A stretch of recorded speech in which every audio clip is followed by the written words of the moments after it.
Muy buenos días, qué gusto que nos acompañe en una nueva edición de República. Les saluda Carlos Monterrosa en esta edición del jueves 26 de julio del año 2018. Es un agrado que nos acompañe para ofrecerle a usted diversos análisis de la realidad de nuestro país. Y hoy lo haremos de temas eminentemente institucionales. Hablaremos en esta primera parte un poco de cuál es la situación jurídica del Partido Cambio Democrático ante los acontecimientos que se suscitaron ayer en el transcurso de la tarde-noche. Y también vamos a hablar del proceso de elección de magistrados de la Corte Suprema de Justicia. Es un gusto para mí recibir a Aldo Álvarez, secretario de Comunicaciones de Cambio Democrático, y a Javier Milián, secretario adjunto de Cambio Democrático. Caballeros, bienvenidos a República. Gracias, Carlos, un placer estar aquí contigo y un abrazo para todos. Gracias por tomar la invitación. Bienvenido, Javier. Sí, gracias, Carlos. Un gusto estar acá por primera vez y es un honor. Gracias. Bueno, vamos a empezar un poco con esto de los acontecimientos de las últimas horas. Lo hablábamos antes de entrar al aire. Quiero pedir a la producción si nos puede poner un tuit de Nayib Bukele que se publicó ayer en la tarde, que tiene que ver con la decisión, o por lo menos con la decisión ya tomada, pero todavía no publicada por el Tribunal Supremo Electoral. Nayib decía, y el CD ya fue cancelado con el voto de Arena Oficial, y sí, del FMLN. Ese tuit fue a las 6:30 de la tarde. Ahora, me gustaría a pedir la producción si nos ponen un tuit que publicó en el sitio oficial del Tribunal Supremo Electoral, porque también eso nos permite tener la perspectiva de esa institución. El organismo colegiado del Tribunal Supremo Electoral informa que ha tomado decisión en los procesos relacionados a los partidos PSP, CD, FPS y PSD. Dicha resolución será notificada el día jueves 26 de julio, es decir, hoy. Posterior a ello se dará detalles al respecto. Un tuit publicado ya al inicio de la noche por el Tribunal Supremo Electoral en su cuenta oficial de Twitter. Bueno, iniciamos entonces con esto, Aldo, y nos deja aquí un poco la perspectiva, ¿no? ¿En qué condición jurídica se encuentra Cambio Democrático? Nayib Bukele menciona de que está cancelado, el Tribunal Supremo Electoral no ha dicho eso, solamente dice que ha tomado una decisión. Sí, y no puede decir otra cosa porque no ha notificado todavía formalmente nada, ¿verdad? Claro. Mira, la información que nosotros tenemos es que ayer en realidad se convocó a una sesión especial, extraordinaria, porque estaba señalada para hoy, a poco antes del mediodía, la reunión oficial, y se convocó al final de la tarde a una reunión extraordinaria para ver el caso específico cancelación de partidos, en plural, ¿verdad? Sí. En plural, porque se hizo en combo. Digo, para no dar la sensación de que esto era con dedicatoria exclusiva a CD. Sí. Y como tú sabrás que estaban iniciados los procesos de cancelación de los otros partidos desde hace algún tiempo, entonces era propicio poder hacer un solo paquete. La información que tuvimos es que en realidad se dio la discusión a puerta cerrada, no hubo acceso prácticamente de nadie más que los magistrados, y ahí se tomó la decisión de votar por el proyecto que estaba ya previamente redactado. Nosotros tenemos información que pidieron que se le redactaran proyectos de sentencia en un sentido y en otro. O sea, en dos opciones, pero esto solo para efectos de tener claro por lo que me mencionás, se convocó por la información que ustedes tienen, se convocó el organismo colegiado a una reunión extraordinaria ayer en el transcurso de la mediodía tarde, podríamos decir, al final del día para tomar decisiones sobre esto, a pesar de que originalmente el día para esa reunión iba a ser hoy, jueves. Poco antes del mediodía. Ok, y en función de eso, Aldo, aparece también este tema que se tenían proyectos de resolución en ambos sentidos, para mantener y para cancelar, digamos. Sí. Es hasta el momento. Y en función de eso, ¿qué otra información? Lo que tenemos, la información que nos ha llegado es que en base a eso se generó la discusión, ¿verdad? No fue algo tan largo para el tipo de paquete que se echaron, no fue algo extremadamente largo.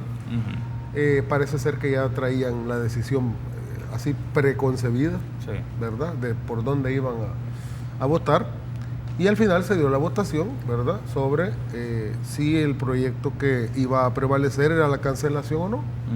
Y en efecto el escenario que se votó más favorable fue el de la cancelación.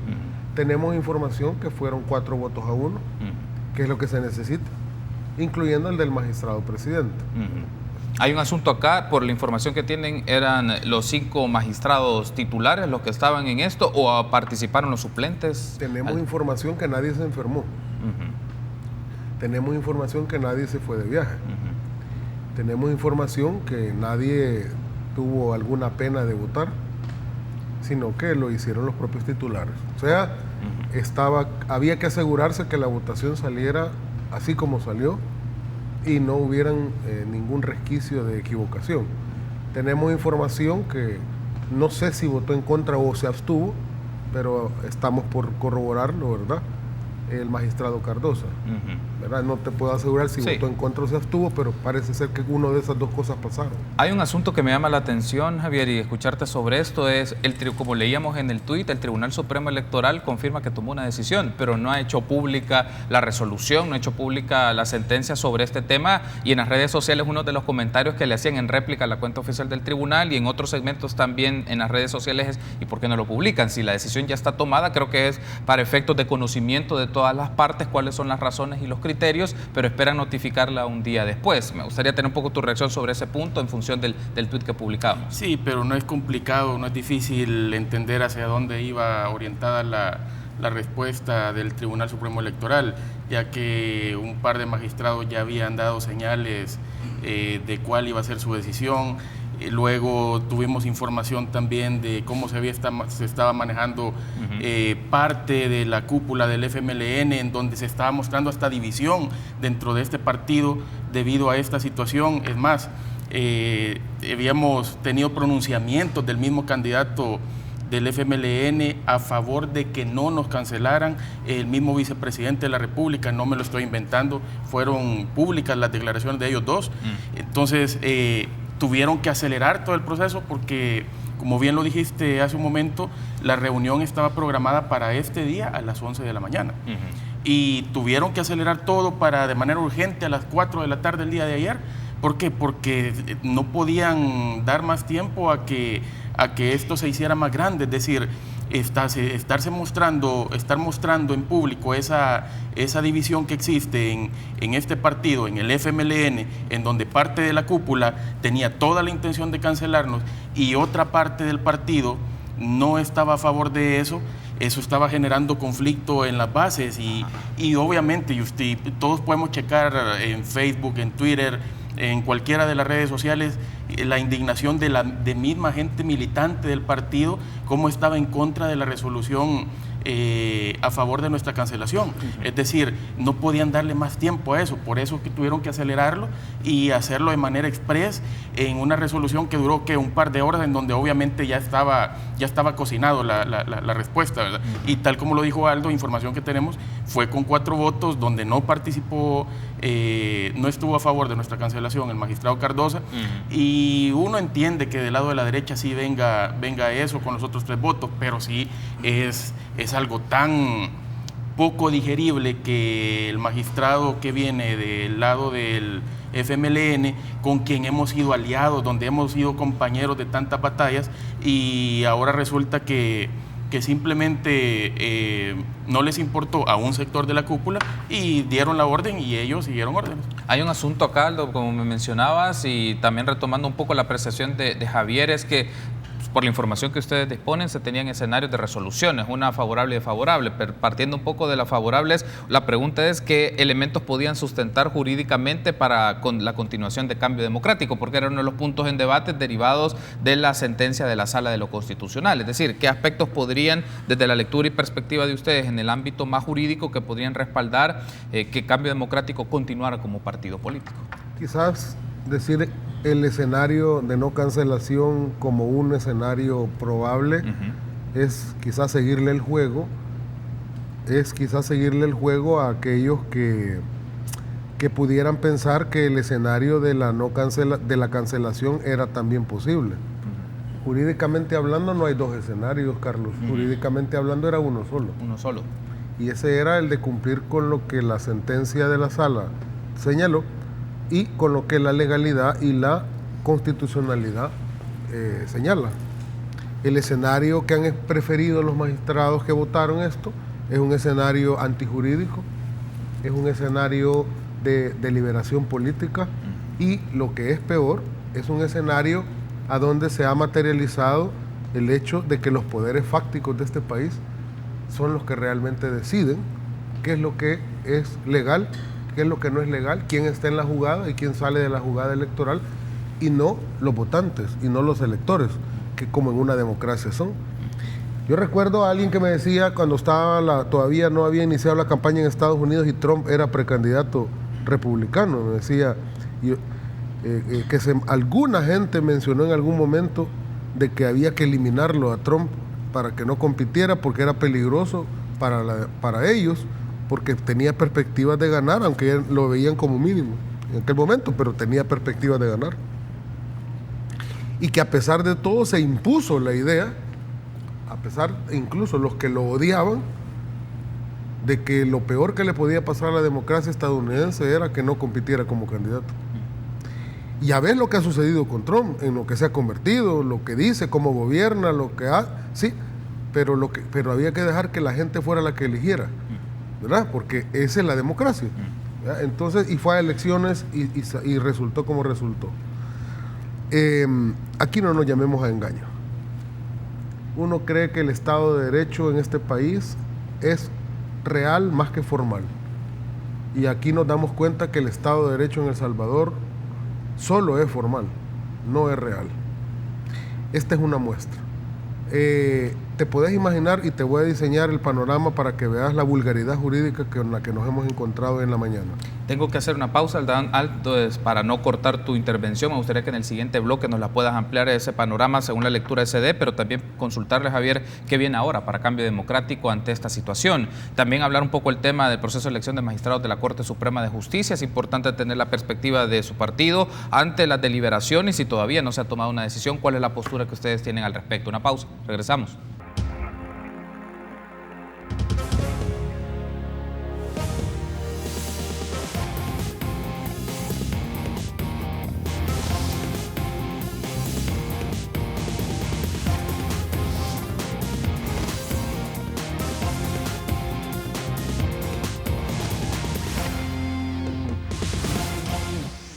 Gracias por seguir junto a nosotros en República. Continuamos hablando de la situación jurídica de Cambio Democrático y la decisión del Tribunal Supremo Electoral. Me acompañan Aldo Álvarez, secretario de Comunicaciones de Cambio Democrático, y Javier Milian, secretario adjunto de Cambio Democrático. Teníamos pendiente el bloque anterior, Aldo, para no cortar tu intervención y de que nos puedas describir el panorama y la lectura que Cambio Democrático hace de todo esto, que no solo tiene que ver con la decisión per se, por sí misma, ¿no? Hay una serie de elementos y circunstancias que se dan que condicionan desde tu perspectiva la toma de decisión de los magistrados y magistradas del Tribunal Supremo Electoral, donde se involucran, también mencionadas desde tu punto de vista, grupos y actores fácticos que influyen en esta decisión, para que nos puedas describir y luego escucho a Javier. Totalmente, y ahora nos queda más claro todavía. Yo a los compañeros les decía ayer que yo tenía una duda, como abogado y analista que soy también, tenía una duda sobre qué escenario es el que estaba utilizando el TSE. ¿Por qué? Porque el escenario que al final fue el que se impuso era considerar de que el proceso de cancelación del 2015 tuvo todas sus fases, llegó al final con la sentencia que la sala dijo que era inexistente, y entonces estos lo que hicieron fue tirar una sentencia para completar ese proceso. Pero imagínate qué aberración esa. Quiere decir entonces que nuestro derecho de defensa, para podernos defender de lo que ha pasado, lo tuvieron como ya hecho cuando nosotros nos pronunciamos en aquel proceso al inicio. Sí. Ese fue nuestro gran momento de defensa, en aquel contexto, con aquellos hechos, en otro tiempo, con otra realidad. Pero ahora el contexto es diferente, la época es diferente, y tendríamos derecho a poder tener defensa en el sentido de pronunciarnos sobre este contexto. ¿Dónde está ese derecho vulnerado? Ahora vos me dirás, vaya a ampararse a la sala. No, si yo este caso, un amparo, yo lo gano con los ojos vendados. ¿Ante quién? Si no hay magistrados de la Sala de lo Constitucional, ¿ante quién voy a ir yo a ampararme? Yo puedo ir a presentar cualquier cosa y ahí va a estar el magistrado Pineda, que me lo va a recibir amablemente. Pero ¿y quién va a tomar la decisión? Nadie. Ahora, entonces uno puede pensar de alguna manera que tal vez a lo mejor no solo está detrás el afán de poner gente que les pueda favorecer a los partidos en cuanto a sus casos de probidad, y que por eso se pasaron por alto el proceso tan bonito que comenzó de elección de magistrados, sino que él también matar dos pájaros de un tiro, ¿eh? Bueno, mantengamos eso un tiempo para que pasen los términos que tengan que pasar, y entonces no le dejamos ninguna ruta para poder impugnar esto que ha pasado, que es una barbaridad. y entonces dejamos esto totalmente finiquitado. Ahora, yo te voy a decir una cosa. Cualquiera podría decir, miren, es que es el llanto de los que se sienten cancelados y por eso salen a hacer... No, maestro. Te lo estoy diciendo en términos como constitucionalista que soy. Si yo me despersonalizara ahorita y me convirtiera en un asesor, digamos, fuera de lo partidario, yo te diría, esto es una aberración jurídica. ¿Cómo pudieron tener como derecho de defensa lo que dijeron hace 3 años y ese proceso completo y lo terminaron ayer con un solo acto para volárselo? Y no solo se volaron a uno, terminaron la cancelación de todos los partidos, todos los que ya les habían comenzado, ¿verdad? Sí. Por si acaso se le ocurre irse con uno que no esté cancelado todavía, para ver si le ayuda a poder candidatearse, le cerramos todas las puertas. No hay, 0, barrera completa, el establishment completo. Ahora yo te voy a decir algo, que lamentable es que en este país no sean las instituciones las que terminen haciendo el papel que tienen que hacer en base a la ley, sino que hay gente que les dicte todavía las cosas que tienen que hacer. Eso no es institucionalidad democrática. Ahora, quiero aprovechar también un poco para escucharte, Javier, en función de ciertos insumos. Quiero pedir la producción si nos puede poner declaraciones que se retomaron ayer al finalizar la sesión plenaria de Nidia Díaz del FMLN, René Portillo Cuadra del Partido Arena y Mario Ponce del PCN, que tenían una reacción ante esta decisión. Escuchemos. Entonces no podemos decir que fulano obedece al frente o otros obedecen a otros partidos. Creo que esa es una acusación un poco irresponsable porque nosotros como partido nos hemos expresado y hemos dado nuestra posición de que lamentábamos lo que estableció o resolvió la sala en su momento y que quiere y obliga a un tribunal electoral a tomar una decisión como la que se ha tomado. Bueno, era lógico de esperar esta resolución del Tribunal Supremo Electoral porque la sala lo que manda es a que el tribunal inicie y finalice el proceso de liquidación forzosa del CD, porque en las elecciones del 2015, que fue objeto de la demanda, el partido político no obtuvo ni 50,000 votos ni tampoco un diputado. Lamento esta situación porque nosotros creemos de que debe haber pluralidad en el quehacer político. Bien, entonces ahí teníamos las declaraciones de 3 representantes políticos, Nidia Díaz, René Portillo Cuadra y Mario Ponce. ¿Cuáles son tus reacciones, Javier, sobre este punto? No, es interesante escuchar algunos sofismos que se escuchan en alguna de esas declaraciones, ¿verdad? Pero respondiendo a tu pregunta anterior, ¿a qué vamos ahora como cambio democrático? Sí. Lo primero, tenemos que esperar la notificación del tribunal, luego nos vamos a reunir para ver cuáles son los diferentes caminos legales que vamos a seguir. Y pues el problema no es con nosotros, si nosotros estamos unidos, y lo que sucedió, básicamente lo que está haciendo es, nos están casi que convirtiendo en mártires de la misma situación que sucedió. En el peor de los casos, ¿creen que nos va a costar a nosotros conseguir esa firma de la gente, con la indignación que tiene la gente, creen que no nos va a apoyar? Eso no es el problema lo tienen ellos por todo lo que han hecho. La gente está indignada por lo que han hecho, las mismas bases de los 2 partidos grandes. Yo no sé cómo van a resolver eso, el malestar que tiene la gente y la indignación, si hasta los mismos miembros de los partidos, bueno, escuchamos declaraciones de uno de los exprecandidatos a presidente de Arena diciendo que no había manera de cómo cancelar a Cambio Democrático, o escuchar a mucha gente de izquierda diciendo lo mismo, que era imposible, el mismo vicepresidente de la República y el candidato del FMLN diciendo que no era ese el camino y no les importó escuchar la opinión. O sea, ¿cuál es el mensaje oculto que hay acá? Que no les interesa lo que piense tanto el vicepresidente de la República, ni tampoco lo que piense su candidato, les interesa poco. O sea, esto les van a pasar factura y no les importó la factura que les van a pasar por eso. Hay un asunto y quiero aprovechar porque nos ha llegado un tuit y me gustaría tener tu reacción sobre esto, Aldo, de Juan Carlos Sura, y dice: igual será interesante conocer el criterio del magistrado Argüello Telles, que junto a Walter Araujo en 2011 votaron en contra de cancelar al PDC y al PCN. ¿Cómo explicar su cambio de criterio? Pregunta Juan Carlos Sura para tenerlo para tu reacción, Aldo. Fácil. Todos sabemos la orientación del magistrado Argüello Telles y hacia dónde están sus lealtades. Y a mí no me queda la más mínima duda. Y eso no tiene ningún problema de ser explicado. Y a mí, y todos los caminos llegan, ¿verdad?, al partido que ahora se siente que ya ganó las elecciones por esto que ha pasado. Él ha sido así siempre. Mira, aquí estamos en un contexto, yo le llamo esta era de la posverdad en la que estamos, a donde los partidos simulan, bueno, uno oye las declaraciones de Nidia Díaz, los partidos simulan que la institucionalidad se ha impuesto. Y todos, incluyéndola a ella, saben cómo se mueven los hilos detrás de los magistrados del Tribunal Supremo Electoral, desde que los están midiendo antes de elegirlos. Te digo que es lo que está pasando ahorita con los candidatos a magistrados de la Corte Suprema de Justicia, la Sala de lo Constitucional. Están queriendo hacer lo mismo que hacen siempre, llevar gente que consideren leales para que a la hora de las horas, como en estos contextos, terminen diciéndole al oído qué es lo que tienen que hacer. Es la partidocracia como ha funcionado siempre. Por eso es que quieren llevar gente que ellos consideren que pueden manipular. ¿Por qué crees que quieren meter en la Corte, en la Sala de lo Constitucional, gente como el actual jefe de Probidad? Que no lo dice Aldo Álvarez, Belarmino Jaime, que no lo consideraría un hombre de izquierda nadie, ¿verdad? Dijo en su momento, expresidente de la Sala, que él había parado y había detenido muchos procesos en Probidad. Ahí están las declaraciones públicas. Lo quieren llevar y quieren llevar a otros personajes porque consideran que los pueden, a la hora de las horas, decir: hey, acordate que yo te favorecí, ayúdame, deteneme, que no, esto no prospere. Es una cuestión de supervivencia. Ahora, uno se pregunta cuál será el cálculo político, por ejemplo, de actores como el FMLN, al menos de esta parte del FMLN, que, hombre, entre gitanos no nos leamos las manos.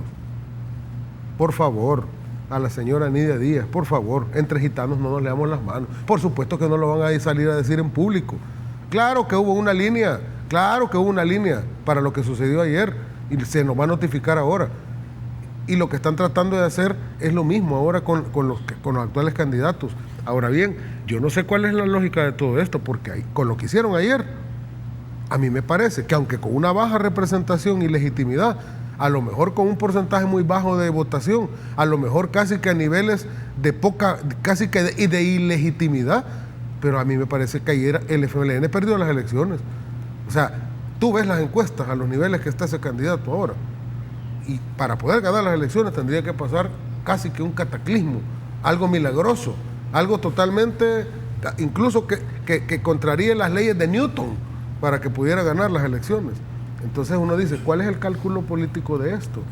Porque la base que acaban de cancelar, que si ya estaba indignada contra el sistema antes de que eso ocurriera, que si ya estaban de alguna manera en un periodo de hartazgo, ahora están 4 o 5 veces más. Y es peligroso. No es peligroso porque Aldo Álvarez esté llamando a que salgan a hacer cuestiones. No. Es peligroso porque cuando estos sentimientos se agolpan en el interior de la gente, ¿cuál es la solución? La solución siempre para resolver los problemas en una sociedad son las urnas. La solución son las elecciones.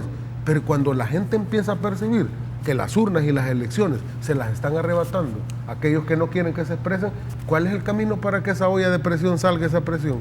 ¿Por dónde va a ser? ¿Por dónde va a salir? Debo de hacer una pausa para regresar, Javier. Me gustaría escucharte sobre este tema y cuál es la perspectiva también como cambio democrático. Ya como mencionaba Javier, al ser notificados oficialmente de la decisión, que todavía no ha dicho el Tribunal Supremo Electoral formalmente cuál es el aspecto que a nivel político estratégico el partido debe de hacer, cambio democrático debe hacer ante este escenario. Y también me gustaría que hablemos del proceso de elección de magistrados de la Corte Suprema de Justicia. ¿Cuál es la apreciación que ustedes tienen? ¿Por qué no se ha tomado decisión hasta este momento? Regresamos.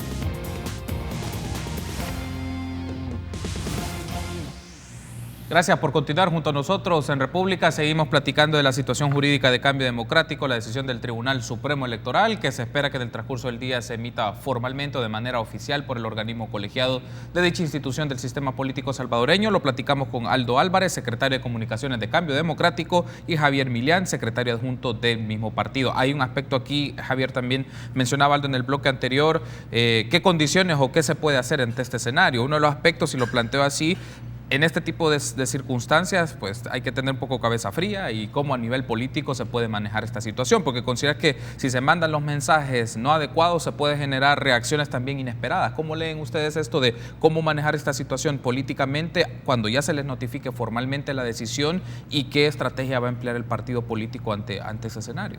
Claro, no, lo primero es, tenemos que transmitir primero el mensaje a nuestra militancia de calma, ¿verdad? Nos tenemos que sentar, nos tenemos que reunir, tenemos que platicar toda la situación de cuál va a ser la dirección que vamos a seguir. Pero complementando lo que estaba diciendo Aldo en el segmento anterior, realmente es complicado ver cómo cierto sector de la cúpula del FMLN, así como hace unos meses atrás por sus decisiones, prácticamente entregaron la alcaldía de San Salvador y no fue culpa de la candidata, al igual en este momento lo que están haciendo es entregando el ejecutivo a otro partido y no siendo culpa del candidato, sino le están pasando factura las malas decisiones que está tomando cierto sector de la cúpula de ese partido, ¿verdad? Ahora, hay un asunto que quiero aprovechar, Aldo, y quiero conectarlo para desarrollar en este último bloque de la entrevista, es el proceso de elección de magistrados de la Corte Suprema de Justicia. Ayer se tuvo una situación, una discusión particularmente entre el diputado no partidario Leonardo Bonilla con representantes de partidos políticos, Alberto Romero del partido Arena y Guillermo Gallegos del partido Gana. Bonilla insiste de que hay una distribución o hay una repartición de cuotas. Los partidos dicen que no y que presente pruebas si es así, pero me gustaría tener la apreciación de Cambio Democrático en particular, cómo lo han leído ustedes y también las apreciaciones, en este caso de Juan José Martel, que es el diputado que el partido tiene en ese espacio legislativo sobre esta decisión en particular. Nosotros somos democráticos, nosotros somos transparentes, nosotros no somos como esos partidos que están en la oscuridad negociando las piezas que quieren llevar a la sala de lo constitucional, las tapaderas que quieren llevar a la sala de lo constitucional. Y a mí me da risa que exijan pruebas. Es que sí, ¿para qué se les van a andar presentando pruebas si está a la vista? ¿Qué es lo que tenían que haber hecho? Y nosotros lo dijimos desde un inicio. Juan lo dijo también públicamente. Es más, lo dijo la plenaria anterior a la de ayer, pidió la modificación de la agenda, tú te recordarás, y dijo, hay que elegir a los magistrados. Esa misma donde le cortaron también al diputado no partidario, le cortaron el micrófono. Sí. Hay que elegir, dijo Juan, hay que elegir ya a los magistrados. ¿Qué es lo que están esperando? ¿Qué es lo que están buscando? ¿Cuáles son las razones por las cuales se está tapando esto? Hubo un proceso, él participó en ese proceso, se entrevistaron públicamente, la gente asistió, el que quiso, se le hicieron las preguntas de rigor en términos de saber su pensamiento jurídico, su escuela, cómo iba a hacer las cosas. Todo eso no les importó, Carlos, lo tiraron al cesto de la basura. Ese proceso bonito que comenzó no les importó. Al final se ha impuesto la lógica, tal vez no del 100% de la gente dentro de estos partidos, pero en una proporción importante de dirigentes de estos partidos se ha impuesto la lógica. Es que ¿cuántos tienen casos abiertos en la sección de probidad?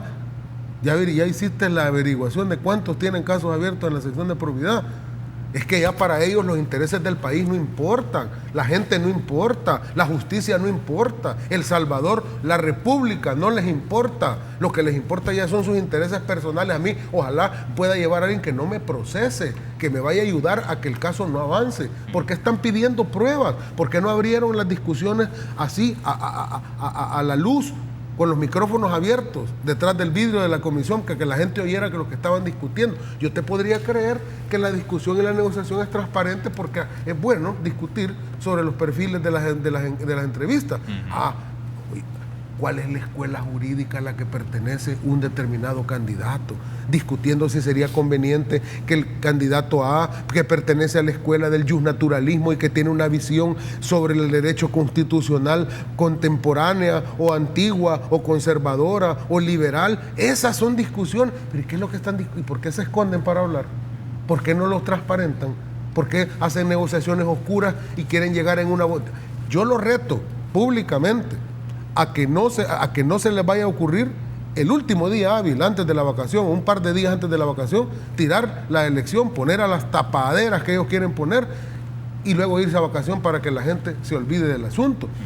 Y van a decir, como estos son reyes del sofisma y creen que uno no entiende las cosas, te van a poner uno por ahí o dos que no son tapaderas o no están puestas ahí para que vayan pero a los que les interesa que estén ahí los van a meter, solo para dar la impresión, porque son expertos en dar la impresión y en mentir y engañar, son engañadores profesionales.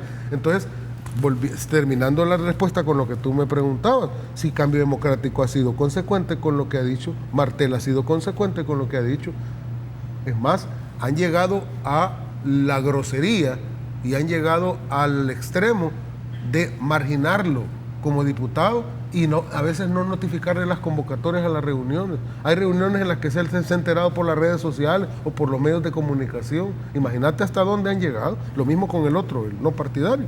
Entiendo que ha existido lo mismo. ¿Qué es lo que hay detrás, Carlos, de esto? O sea que aquí no importa el país, lo que importa son los intereses de aquellos que se miran amenazados en sus propios intereses patrimoniales. No puede ser eso. Hay un asunto que quiero aprovechar y consultar sobre esto que ha mencionado Aldo, Javier, es cómo conectan ustedes dentro de su lectura y su análisis, cómo conectan los dos temas que hemos estado hablando en el transcurso de esta entrevista, es decir, la decisión del Tribunal Supremo Electoral y el proceso de magistrado. ¿Hay algún tipo de mecanismo y de vinculación desde su perspectiva, Javier? Y si es así, ¿cómo lo podrían describir? ¿Cómo se puede explicar? Como una casualidad, ¿verdad? En política no existen casualidades, pero qué casualidad que los dos momentos coincidieron, pero engranaron de manera tan perfecta que es una casualidad en la política, pues, ¿verdad?